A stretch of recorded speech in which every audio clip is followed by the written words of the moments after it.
Waalaikumsalam warahmatullahi wabarakatuh. Apa kabar Anda semuanya? Baik, Bu. Nah, sebelum kita mulai proses pembelajaran pada hari ini, tolong kepada ketua kelasnya pimpin doa terlebih dahulu ya, Ananda. Baik, Bu. Sikap berdoa mulai. Bismillahirrahmanirrahim.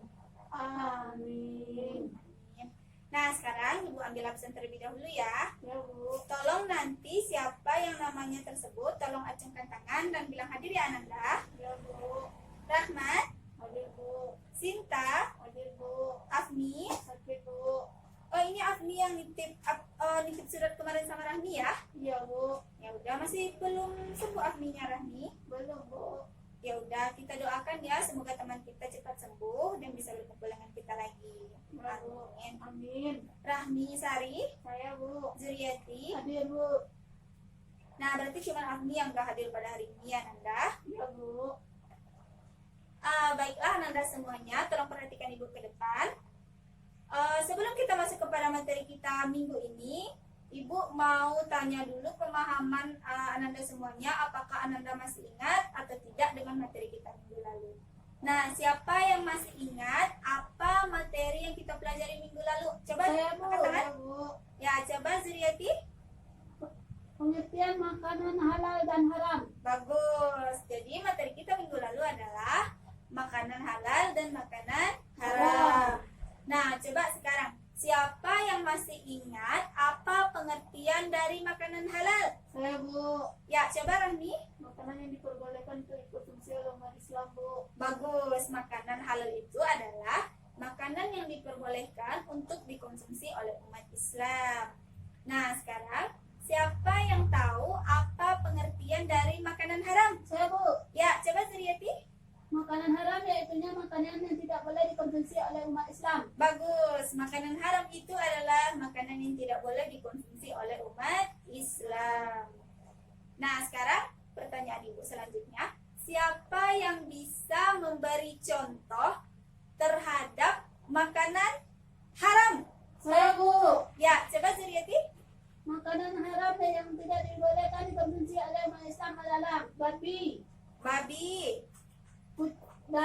darah, lalu bangkai. Nah, bagus. Jadi makanan yang tidak boleh dikonsumsi oleh umat Islam itu adalah babi, darah, dan bangkai. Nah, pertanyaan terakhir, siapa yang masih ingat contoh dari makanan halal? Saya, Bu. Ya, coba Rahmi. Makanan halal yang tidak boleh Nasi, lalu ayam, sapi, sayur, Bu, sayur. dan lain-lain sebagainya. Ya, bagus. Dan lain-lain sebagainya. Semangat kali ya Zuriati dan lain-lain sebagainya. Ya udah, bagus. Berarti Ananda masih ingat materi kita minggu lalu dan ada belajar di rumah berarti itu ya. Ya, Bu. Bagus. Nah, sekarang kita masuk kepada materi kita minggu ini yaitu materi kita pada minggu ini adalah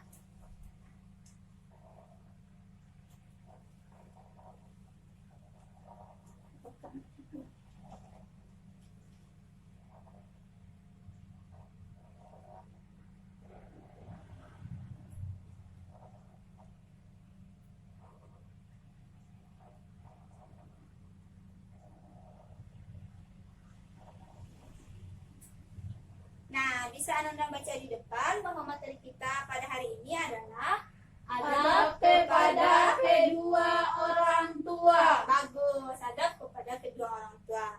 Nah, di sini kita juga memiliki tujuan pembelajaran seperti minggu lalu, yaitu Ananda semua dapat nantinya untuk mengetahui pengertian dari adab kepada kedua orang tua.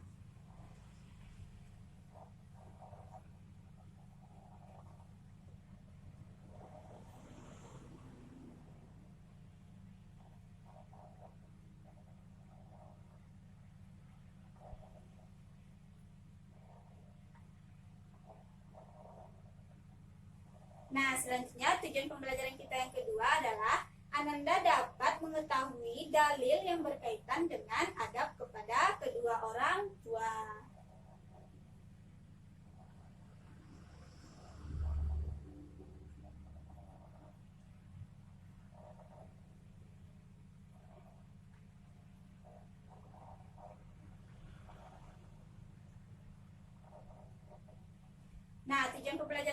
yang ketiga itu adalah Ananda nantinya dapat mencontohkan salah satu atau beberapa dari adab kita kepada kedua orang tua.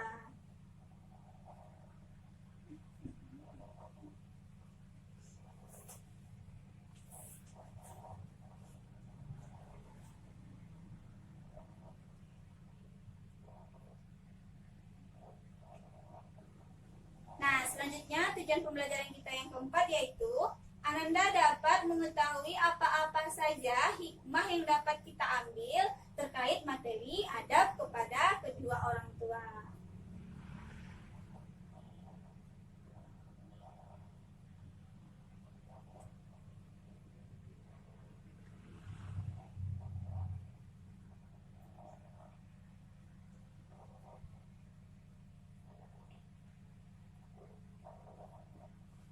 Nah, selanjutnya tujuan pembelajaran kita yang terakhir itu adalah berkaitan dengan bagaimana nantinya implikasi Ananda semua di dalam kehidupan sehari-hari terkait dengan adab kepada kedua orang tua.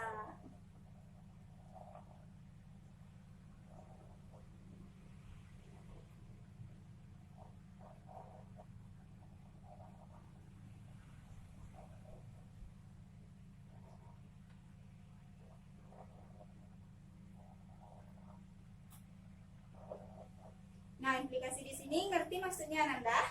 Tidak, Bu. Nah, implikasi di sini maksudnya itu adalah nanti bagaimana Ananda setelah kita mempelajari ini, Ananda bisa menerapkan bagaimana sebenarnya adab yang baik itu kepada kedua orang tua.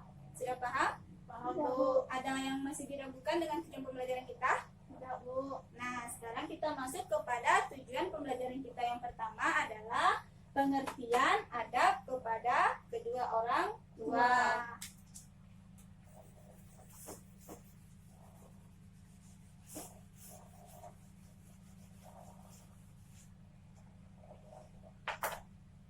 Nah, baiklah, sekarang Ibu mau tanya sama anak-anak Ibu semua, siapa di sini yang dapat menyebutkan apa pengertian dari adab? Saya, Bu. Ya, coba Ananda. Perbuatan, Bu. Ya, perbuatan.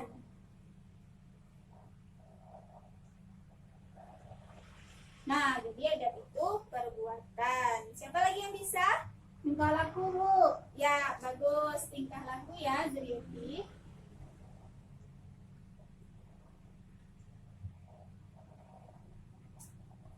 Nah, ada lagi yang bisa? Saya, Bu. Ya, coba Ananda. Sikap, Bu. Sikap. Nah, bagus. Adab itu adalah sikap. Ada lagi yang bisa? Saya, Bu. Ya, coba Ananda. Perangai, Bu. Nah, bagus sekali, berangai.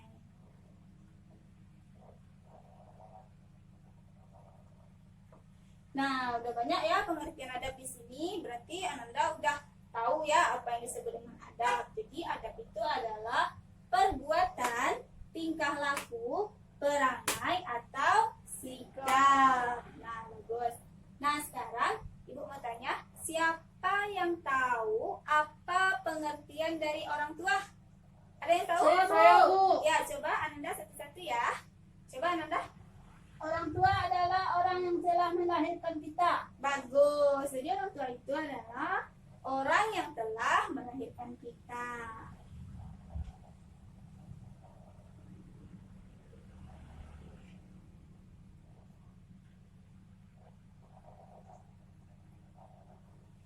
Nah, ada yang tahu lagi apa pengertian orang tua? Saya, Bu. Ya, coba Ananda. Ayah dan ibu, Bu. Bagus, ayah dan ibu.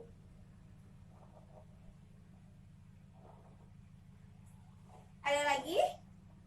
Saya, Bu. Ya, coba Ananda. Orang yang telah membesarkan kita, Bu. Bagus, pintar ya orang yang telah membesarkan kita.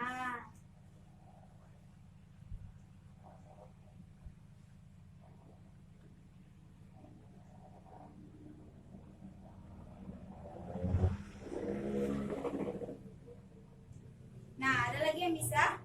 Udah? Sudah, Bu. Nah, bagus ya. Jadi orang tua itu adalah orang yang telah melahirkan kita, ayah dan ibu, orang yang telah membesarkan kita. Nah, jadi di sini kan kita udah tahu nih apa pengertian adab, apa pengertian dari orang tua. Nah, siapa di sini anak-anak ibu yang dapat mengartikan apa yang dimaksud dengan adab kepada kedua orang tua? Ayo, coba siapa yang bisa? Saya, Bu. Ya, coba Ananda. Perbuatan baik kita atau tingkah laku kita kepada orang tua, Bu. Nah, tepat sekali. Perbuatan kita atau tingkah laku kita kepada kedua orang tua.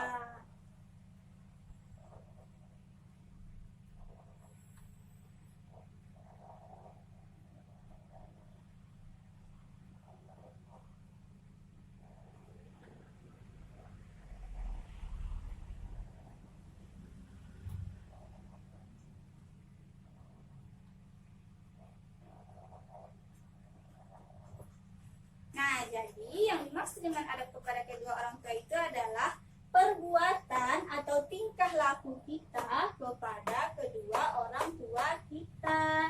Udah paham, Ananda? Paham, Bu? Atau ada yang perlu ditanyakan, ada yang masih diragukan? Tidak, Bu. Nah, berarti udah paham ya? Paham, Bu. Nah. Bu, saya mau bertanya, Bu. Ya, coba Ananda. Kapan waktu kita untuk berbakti kepada orang tua, Bu? Nah, bagus sekali pertanyaannya ya. Nah, siapa di sini yang bisa jawab pertanyaan dari Rahmi? Kapan aja waktu kita untuk berbakti kepada kedua orang tua? Ada yang tahu? Tidak, Bu. Gak ada yang tahu? Tidak, Satu Bu. pun gak ada yang tahu? Tidak, Bu. Ya udah, nggak apa-apa. Kalau nggak tahu, sekarang ibu kasih tahu ya. Jadi, waktu kita untuk berbakti kepada kedua orang tua itu adalah ketika orang tua kita masih hidup dan ketika orang tua kita sudah meninggal. Nah, jadi anak itu harus selalu berbakti kepada kedua orang tuanya, baik ketika orang tuanya masih hidup ataupun ketika orang tuanya sudah meninggal dunia. Nah, udah paham Rahmi? Paham, Bu. Nah, udah paham, kita masuk kepada materi kita yang kedua ya. Pertanyaan satu, Bu. Ya, coba Nana. Kalau orang tua kita sudah meninggal, bagaimana kita cara berbaktinya, Bu? Nah, bagus sekali ya. Nah, siapa yang bisa jawab Ananda? Bagaimana cara kita sebagai seorang anak untuk berbakti kepada kedua orang tua walaupun orang tua kita sudah meninggal dunia? Siapa yang bisa? Saya, Bu. Ya, coba Rahmi. Mendoakan kedua orang tua, Bu. Ya, bagus. Mendoakan kedua orang tua kita. Jadi, ketika orang tua kita sudah meninggal, kita itu tetap berkewajiban untuk berbakti kepada kedua orang tua kita, yaitu dengan cara mendoakan kedua orang tua kita itu gitu. Ada yang masih diragukan? Tidak, Bu. Sudah paham? Paham, Bu. Nah, kalau udah paham, sekarang kita lanjut kepada materi kita yang kedua, yaitu tentang dalil yang berkaitan dengan adab kepada kedua orang tua di dalam Al-Quran. Nah, jadi dalil yang menjelaskan tentang adab kepada kedua orang tua di dalam Al-Quran itu adalah surat Al-Luqman ayat 14. Nah, ada yang bisa bacakan ayatnya? Saya, Bu. Ya, coba Rahmi bacakan ayatnya, Nanda. Baik, Bu. A'udzu billahi minasyaitonir rajim. Bismillahirrahmanirrahim. Wa wasaina insana biwalidayhi wa malathu ummuhu wahnan ala wahnin wa fisaluhu fi amaini aniskurli waliwalidayka ilayyal masir. Sadaqallahul azim. Nah, jadi dalil yang berkaitan dengan adab kepada orang tua tadi seperti yang sudah dibacakan Rahmi tadi adalah surat Al-Luqman ayat 14. Nah, untuk Rahmi, tolong ya Ananda di rumah itu nanti lebih rajin lagi ya untuk baca Al-Qur'annya agar Ananda bisa lebih lancar dalam membaca Al-Qur'an. Baik, Bu. Nah, sekarang Ibu ulangi ya bacaan dari Rahmi tadi. Bismillahirrahmanirrahim. Wa wasainal insana biwalidayhi hamalathu ummuhu wahnan ala wahnin wa fisaluhu fi amaini anishkurli wa liwalidayka ilayyal masir. Nah, sekarang Ibu bacakan ya artinya. yang mana artinya itu adalah, dan kami perintahkan kepada manusia agar berbuat baik kepada kedua orang tuanya. Ibunya telah mengandungnya dalam keadaan lemah yang bertambah-tambah dan menyepinya dalam usia 2 tahun. Bersyukurlah kepadaku dan kepada kedua orang tuamu, hanya kepada aku kamu kembali. Nah, jadi itulah bunyi dari dalil tentang adab kepada kedua orang tua beserta artinya. Ada anak-anak ibu yang masih belum paham? Bu, saya mau bertanya, Bu. Ya, Nanda. Menyepi itu apa, Bu? Menyepi itu maksudnya adalah menyusui. Jadi kan ibu kita itu setelah dia melahirkan kita, lalu ibu kita menyusui kita. Nah, waktu ibu kita untuk menyusui kita itu di dalam Islam itu adalah selama 2 tahun. Jadi menyepi itu artinya adalah menyusui. Udah paham, Rahmi? Paham, Bu. Nah, sekarang kalau udah paham materi ini, kita lanjut ke materi selanjutnya, yaitu tentang contoh perbuatan baik kita kepada kedua orang tua. Nah, sekarang kalau mengenai contoh adab kita kepada orang tua, Ibu udah memiliki 3 gambar di sini. Ananda bisa lihat secara langsung gambarnya. Ini gambar yang pertama, ini gambar yang kedua, dan ini gambar yang ketiga. Nah, kita mulai dari gambar yang pertama ya. Siapa yang bisa menjelaskan apa maksud dari gambar yang pertama ini? Coba. Saya, Bu. Ya, coba Ananda. Menolong ibu sedang sakit, Bu. Menolong ibu sedang sakit. Ya, betul, menolong ibu sedang sakit. Ada lagi yang bisa? Ada yang tahu lagi? Itu aja, Bu. Ya, udah benar ya. Jadi ini gambar seorang anak yang berbakti kepada kedua orang tuanya dengan cara merawat ibunya yang sedang sakit. Jadi ini ketika kita merawat ibu kita yang sedang sakit, itu juga merupakan salah satu bakti kita kepada orang tua. Nah, sekarang kita masuk ke gambar yang kedua. Siapa yang bisa menjelaskan apa maksud dari gambar yang kedua ini? Coba Saya, Bu. masukkan tangan. Ya, coba Zuriati. Gambar yang kedua menerangkan anaknya minta izin kepada kedua orang tuanya pergi sekolah. Bagus. Jadi gambar yang kedua ini adalah gambar seorang anak yang sedang berpamitan. Kan nampak di sini dia mencium tangan kedua orang tuanya kan? Ya, Bu. Jadi dia berpamitan kepada kedua orang tuanya sebelum dia pergi ke sekolah. Nah, jadi di sini ketika kita juga mau pergi ke sekolah, mau beraktivitas, kita harus minta izin dulu sama kedua orang tua kita sebagai tanda bakti kita kepada kedua orang tua. Nah, sekarang gambar yang terakhir, siapa yang bisa menjelaskan tentang gambar tersebut? Saya, Bu. Ya, coba Ananda. Mendoakan orang tua ketika sholat, Bu. Nah, bagus. Nah, ini gambar mendoakan orang tua ketika sedang sholat. Sesuai juga dengan materi kita tadi. Ketika kita mendoakan orang tua itu bukan ketika orang tua kita sedang masih hidup saja, tapi ketika orang tua kita sudah meninggal, kita juga berkewajiban untuk mendoakan kedua orang tua kita. Udah paham Ananda? Paham, Bu. Atau ada yang masih diragukan? Hanya satu, Bu. Ya Ananda, coba. Seandainya orang tua kita sudah meninggal, bagaimana cara kita memberikan doa kepadanya melalui bersedekah itu atau sampai, Bu? Nah, gini Ananda ya, bagus ya pertanyaannya. Jadi di dalam Islam itu seorang anak itu diwajibkan untuk berbakti kepada kedua orang tuanya. Nah, seperti yang Ananda sampaikan tadi, apakah ketika kita bersedekah itu kita sampaikah amalan itu kepada kedua orang tua kita? Nah, jawabannya ketika kita seorang anak yang soleh, jadi kan di dalam Islam itu ada 3 doa yang tidak pernah putus-putus amalannya. Yang pertama itu adalah sedekah jariah, yang kedua ilmu yang bermanfaat, dan yang ketiga adalah doa anak yang soleh. Nah, di sini ketika seorang anak yang soleh mendoakan orang tuanya dan beramal untuk kedua orang tuanya, insya Allah amalan itu bisa sampai kepada kedua orang tuanya sesuai dengan niat kita, bahwa kita itu berniat untuk bersedekah, memberikan amalan kepada orang tua kita yang sudah meninggal dunia. Nah, bagaimana Ananda? Sudah paham dengan materi yang Ibu sampaikan tadi? Sudah, Bu. Atau masih ada yang diragukan? Tidak, Bu. Nah, kalau nggak ada yang diragukan lagi tentang materi kita, Ibu akan memperlihatkan kepada Ananda sebuah video. Tolong Ananda perhatikan videonya ya. Ya, Videonya Bu. itu berkaitan dengan materi kita hari ini, yaitu adab kepada kedua orang tua.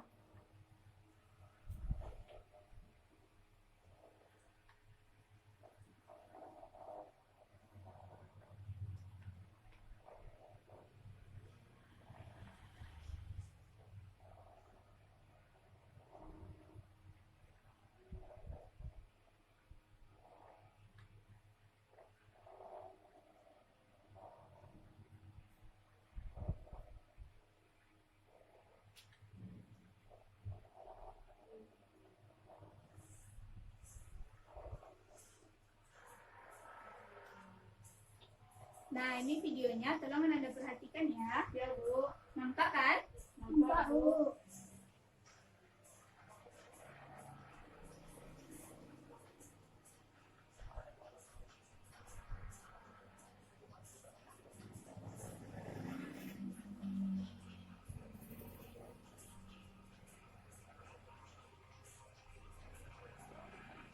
Nah, baiklah Ananda semuanya. Udah selesai kan menyaksikan videonya? Sudah, Bu. Nah, sekarang Ibu mau tanya, siapa yang bisa menjelaskan tentang video yang telah Ananda tonton tersebut? Saya, Coba, Bu. coba yang bisa? Saya, Bu. Ya, coba Ananda silahkan. Seorang anak yang berbakti kepada kedua orang tuanya, Bu. Ya, seorang anak yang berbakti kepada kedua orang tuanya. Ada lagi yang bisa? Saya, Bu. Ya, coba. Seorang anak yang berbakti kepada ibunya, tetapi kakaknya tidak mau berbakti kepada ibunya, Bu. Ya, seorang anak atau seorang adik ya yang berbakti kepada orang tuanya, sedangkan kakaknya tidak mau untuk berbakti kepada kedua orang tuanya. Ada lagi yang bisa?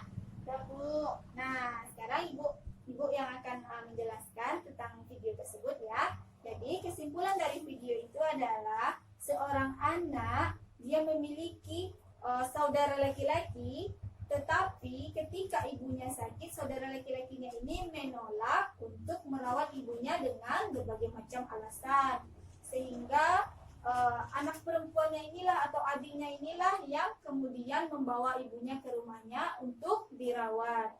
Nah, adiknya ini kan memiliki seorang anak laki-laki, di mana ketika ibunya ini selalu berbakti kepada orang tuanya, kan anaknya menyaksikan tadi itu. Ya, Bu. Nah, kan kita bisa melihat kan kalau anaknya itu merawat ibunya sampai ibunya meninggal dunia. Ya, Bu. Nah, jadi ketika seorang anak tadi melihat ibunya yang merawat neneknya tadi, berbicara kepada ibunya bahwa dia juga ingin menjadi seperti ibunya yang bisa merawat orang tuanya sampai orang tuanya meninggal dunia.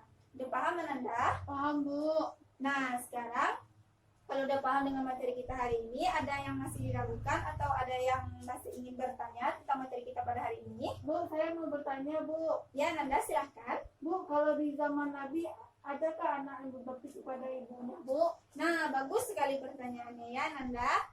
Nah, siapa yang bisa jawab di sini? Ada nggak di zaman Nabi anak yang berbakti sama kedua orang tuanya? Ada yang tahu? Ada yang bisa jawab? Ada nggak sih di zaman Nabi itu anak yang berbakti sama kedua orang tuanya? Ada, Bu. Nah, ada. Siapa? Siapa namanya? Ada yang tahu siapa namanya? Oh, nggak bisa, Bu. Nabi Isa? Bukan itu.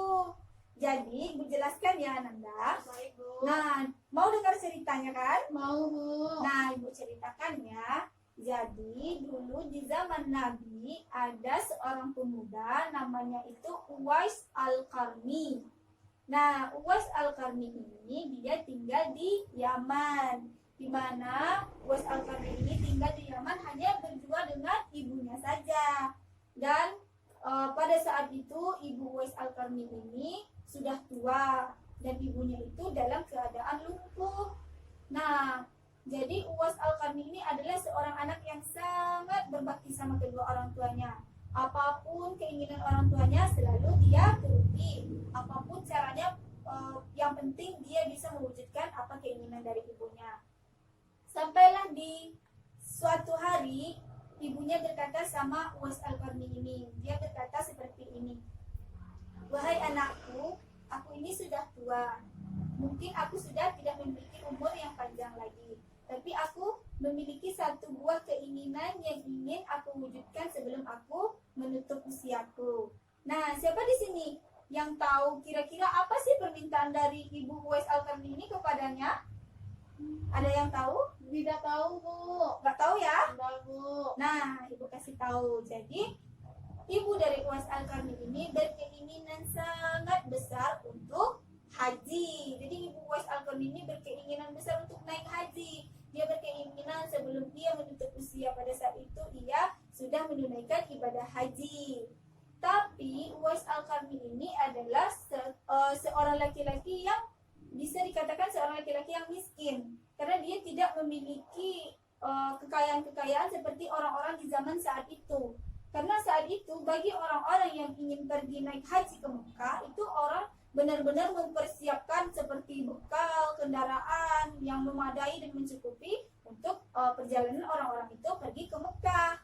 Nah, sama-sama kita ketahui kan di padang pasir itu kan sangat tandus. Jadi di sini Uwais Al-Qarni karena ia tidak memiliki kendaraan, jadi dia saat itu berpikir bagaimana caranya agar ia dapat mewujudkan keinginan ibunya.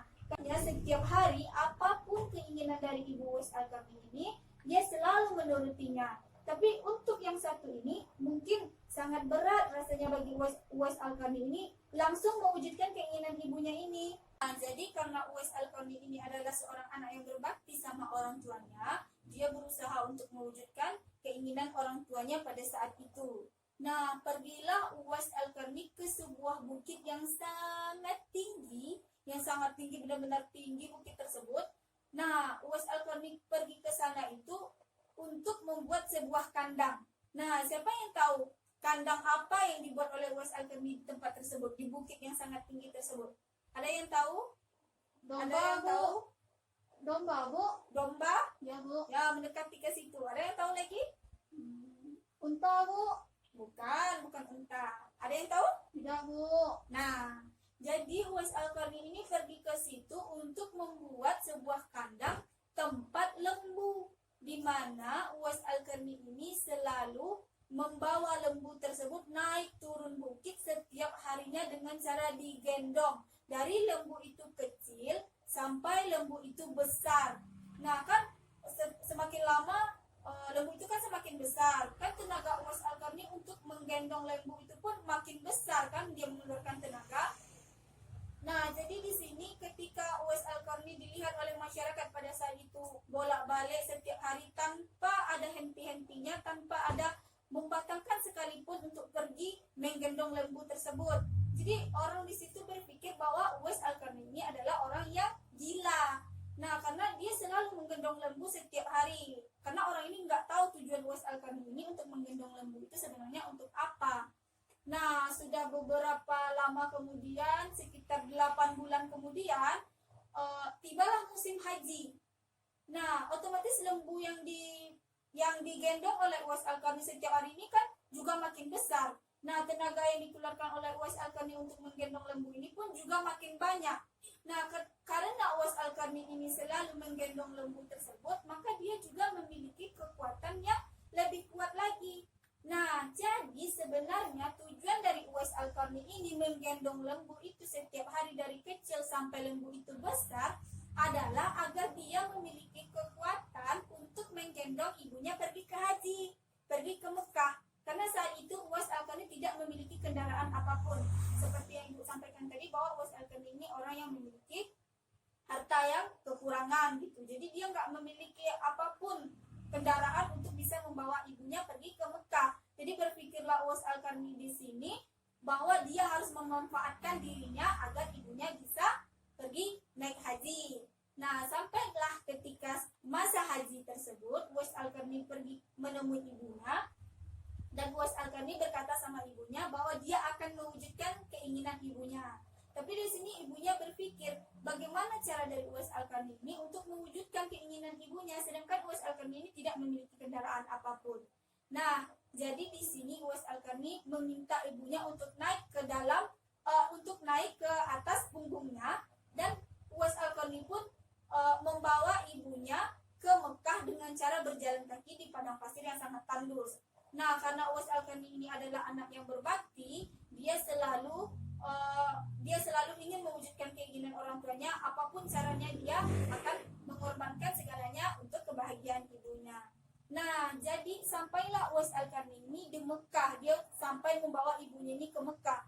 Dan ketika ibu Uwais Al-Qarni ini melihat sebuah Ka'bah, disitulah menetes air mata ibu Uwais Al-Qarni ini, teringat bahwa anaknya ini sangat berbakti kepadanya sampai anaknya ini mau bersusah payah untuk menggendong lembu setiap harinya naik turun bukit.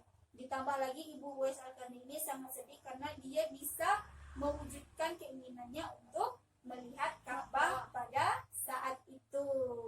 Nah, jadi itu salah satu anak yang berbakti di zaman Nabi adalah Uwais Al-Qarni yang benar-benar sangat berbakti sama sama orang tuanya. Nah, sudah paham Rahmi bahwa memang ada di zaman Nabi itu anak yang berbakti sama kedua orang tuanya. Gimana Rahmi, sudah paham? Paham, Bu. Nah, sekarang Ibu mau tanya, siapa yang bisa mengambil kesimpulan dari Uwais Al-Qarni tentang kisah Uwais Al-Qarni tadi? Siapa yang bisa? Saya, Bu. Ya, coba Nanda. Dia sangat berbakti kepada orang tuanya, Bu. Ya, benar. Dia sangat berbakti sama orang tuanya. Nah, jadi di sini Uwais Al-Qarni ini memang sangat berbakti sama kedua orang tuanya. Nah, bagus ya. Berarti Nanda telah menyimak apa yang Ibu ceritakan, kisah tentang Uwais Al-Qarni yang Ibu ceritakan tadi. Nah, baiklah, sudah paham dengan materi kita pada hari ini Nanda tentang adab kepada kedua orang tua. Paham, Bu. Masih ada yang diragukan? Tidak, Bu. Paham, Bu. Nah, berarti udah paham ya. Nah, sebelum Ibu menutup pembelajaran kita pada hari ini, Ibu mau Ananda untuk menyimpulkan apa materi pembelajaran kita dari awal tadi sampai akhir. Siapa yang bisa menyimpulkan? Coba Coba. satu, Bu. Ya, coba Nanda. Mau Apakah bertanya apa? hikmah berbakti kepada kedua orang tua? Nah, ya, hikmah berbakti kepada kedua orang tua. Jadi, hikmah kita berbakti sama kedua orang tua ini adalah yang pertama, kita bisa untuk mendapatkan ridho dari Allah Subhanahu wa Ta'ala.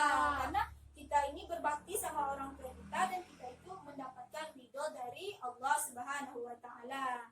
Nah, selanjutnya ketika kita berbakti sama kedua orang tua kita juga bisa mendapatkan kemudahan hidup di dunia. Jadi Allah itu akan memudahkan segala urusan kita hidup di atas dunia ketika kita berbakti kepada kedua orang tua kita. Nah, ada lagi siapa yang tahu apa hikmah selanjutnya ketika kita berbakti kepada kedua orang tua kita? Bu, saya, Bu. Ya, coba Nanda. Dipanjangkan dan diberkahi umurnya, Bu. Ya, dipanjangkan dan diberkahi umurnya. Lalu, ada lagi yang bisa? Saya, Bu. Ya, coba Nanda. Dimudahkan rezekinya di dunia. Ya, bagus. Dimudahkan rezekinya di dunia. Nah, jadi itulah hikmah dari ketika kita berbakti kepada kedua orang tua kita. Sudah paham, Nanda? Ada satu lagi, Bu. Ya, coba Nanda. Mendapatkan ridho surga oleh Allah Subhanahu wa Ta'ala. Ya, bagus sekali. Jadi ketika kita berbakti kepada kedua orang tua kita, Allah telah menjanjikan balasan surga bagi kita. Jadi kita itu harus berbakti kepada kedua orang tua kita karena kebahagiaan yang diberikan Allah itu sangat besar ketika kita itu berbakti kepada kedua orang tua. Nah, sudah paham Nanda dengan materi kita? Sudah, Bu. Nah, sekarang siapa yang bisa menyimpulkan materi kita yang dari awal sampai akhir tadi? Coba cekkan tangan. Ada yang bisa menyimpulkan? Saya, Bu. Ya, coba Nanda. Kita harus berbakti kepada kedua orang tua kita, Bu, karena sangat banyak manfaatnya, Bu. Ya, bagus sekali. Kita harus berbakti sama kedua orang tua karena banyak manfaat dari kita berbakti sama kedua orang tua kita. Ada lagi yang bisa? Ada? Sudah, Bu. Nah, jadi jawabannya udah benar ya. Jadi inti dari pembelajaran kita ini adalah sebagai seorang anak, kita itu harus berbakti kepada kedua orang tua kita karena kedua orang tua kita lah yang telah melahirkan kita, merawat kita sampai kita besar. Dan doa yang paling makbul itu adalah doa dari seorang ibu. Jadi kita itu benar-benar harus berbakti sama kedua orang tua kita. Nah, sudah paham Ananda kan? Paham, Bu. Nah, baiklah, untuk minggu depan silahkan Ananda baca-baca bukunya di rumah. Karena ini adalah materi kita yang terakhir, otomatis minggu depan kita melakukan UTS. Paham Ananda? Paham, Bu. Nah, jadi Ananda pelajari di rumah agar bisa mendapatkan nilai yang bagus ketika kita UTS minggu depan. Baiklah, hanya itu yang dapat Ibu sampaikan mengenai materi kita pada hari ini. Semoga Ananda bisa mendapatkan manfaatnya. Semoga Ananda bisa mengaplikasikannya di dalam kehidupan Ananda sehari-hari. Nah, sebelum kita tutup pembelajaran kita pada hari ini, marilah kita mengucapkan hamdalah terlebih dahulu sebelum kita menutup pembelajaran kita. Alhamdulillahirabbil alamin. Amin.